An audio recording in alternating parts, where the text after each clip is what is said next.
I found out my fiancé only wanted to marry me because of my money. My fiancé Brandon was laughing in the kitchen when my phone buzzed on the coffee table. I glanced down at the notification and saw his name lighting up the screen, except I could hear him 20 feet away making himself a sandwich. This message made me rethink my whole life. Once the wedding's over and she's locked in, I can finally stop pretending I'm happy all the time. I read it twice, 3 times. The words didn't change. My hands went cold as I picked up the phone and opened the full thread. It was meant for his brother, Ryan. The message sat there beneath a string of texts about groomsmen suits and bachelor party plans, completely out of place and impossibly specific. Brandon walked into the living room still chewing, his face easy and relaxed. Hey, you wanna grab Ty tonight or? What does this mean? My voice came out thinner than I wanted it to. He squinted at me, confused. Then his eyes dropped to the phone in my hand. The color drained from his face so fast I actually watched it happen. He lunged forward and grabbed for the phone, but I pulled it back. Let me see that. No, answer the question. Babe, come on, don't answer it. He ran a hand through his hair and tried to smile, but it looked wrong. Stretched too tight. It's nothing. I was venting to Ryan, okay? Wedding stress is insane, and I just needed to blow off steam with my brother. You're taking it the wrong way. Blow off steam? I held the phone up so he could see his own words. You said you're pretending. You said once I'm locked in. That's not what I meant. It's guy talk. We say stuff we don't mean all the time. His voice pitched higher, defensive and scrambling. You know how Ryan and I are. We mess around. It was a joke. It doesn't read like a joke. Well, it was. He stepped closer, his tone shifting into something softer, almost pleading. Come on, Claire. You know I love you. I'm stressed about the wedding, about money, about a million things, and sometimes I say dumb stuff to cope. That's all this is. I scrolled up in the thread, scanning for context, for anything that would make this make sense. There were a few messages about the ceremony, a couple about his parents helping with the down payment on the house we were supposed to move into after the honeymoon. Nothing that framed his message as sarcasm or humor. It just sat there, blunt and honest. If you're pretending, I said slowly, then what are you pretending about? Brandon's jaw worked like he was chewing through possible answers.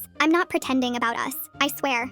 Weddings are a lot, okay? Everyone's always watching, always asking questions, and yeah, sometimes I feel like I have to perform. That's what I meant. Not about you. About everyone else. I stared at him. He stared back. The silence stretched until it felt like something physical sitting between us. That's not what you said. It's what I meant. You said once I'm locked in. That's just... He exhaled hard and looked at the ceiling. I don't know why I phrased it like that. I was being dramatic. Ryan and I talk like that sometimes. It doesn't mean anything. I wanted to believe him. Part of me was already reaching for reasons to explain it away, to smooth it over and pretend my stomach wasn't twisting into knots. But another part of me, the part that had been quietly cataloging every time he seemed distant during wedding planning, every time he brushed off my excitement about flowers or seating charts, every time his smile didn't quite reach his eyes, that part was screaming. Full story on my channel below.